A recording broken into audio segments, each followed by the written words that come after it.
हमारी बेटियों को न्याय मिले।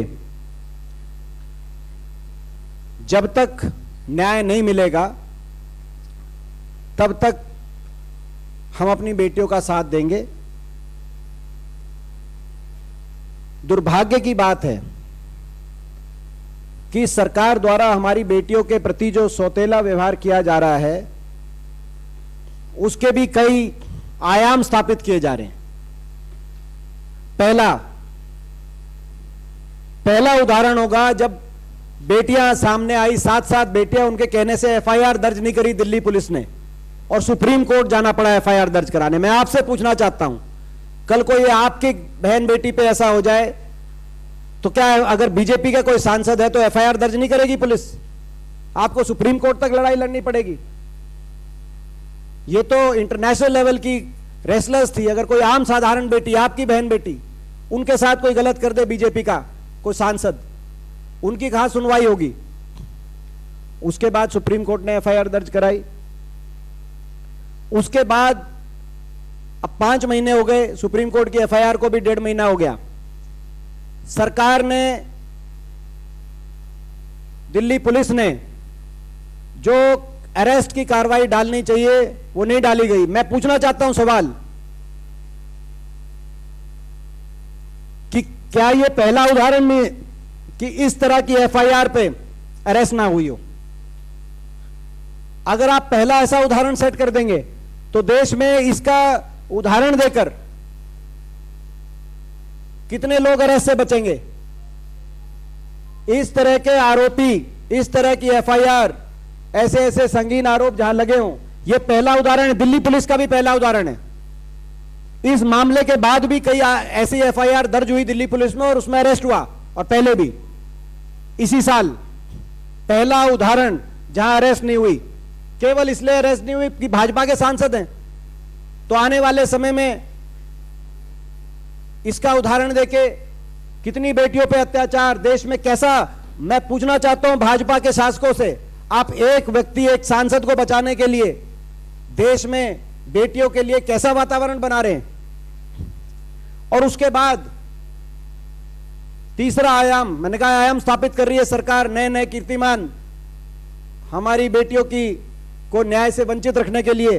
तीसरा, जब हमारी बेटियां गई हरिद्वार में अपने मेडलों को विसर्जित करने के लिए, तो सरकार के किसी प्रतिनिधि ने जो इनके साथ फोटो खिंचवाते थे स्टेटमेंट तक नहीं दी कि आप अपने मेडल्स को विसर्जित ना करिए, हम न्याय दिलवाएंगे। ये जो खेल मंत्री जो आज कह रहे हैं, बुला रहे हैं बातचीत के लिए, कहां थे? ये वो मेडल थे जिन मेडल के साथ प्रधानमंत्री जी से लेकर खेल मंत्री जी तस्वीरें खिंचवाते थे। ये मेडल लेके वहां गई हमारी बेटियां, कोई रोकने नहीं आया, किसी ने स्टेटमेंट नहीं दी। कम से कम एक स्टेटमेंट आ सकती थी कि आपको न्याय मिलेगा, ये आपका देश है। ऐसा लगता है कि सरकार इन बेटियों से नहीं, बेटियों के साथ साथ उन मेडल से भी घृणा करती थी। नहीं तो कम से कम किसी की तो स्टेटमेंट आ सकती थी कि न्याय मिलेगा। आप ये इस तरह का दुखदाई कदम आप मत उठाइए, मगर नहीं, किसी ने नहीं कहा।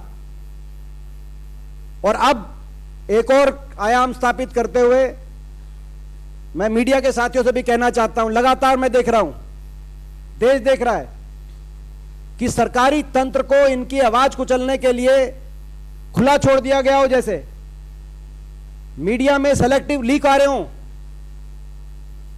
अलग तरह तरह की बातें आ रही हों और इन बेटियों को, इन खिलाड़ियों को उनके खंडन करने पड़ रहे हों सुबह और शाम। क्या यह उचित वातावरण है? न्याय के लिए लड़ रही हमारे देश की बेटियों के लिए क्या यह उचित वातावरण है कि देश की मीडिया के बहुत से चैनल ऐसे सेलेक्टिव लीक करें,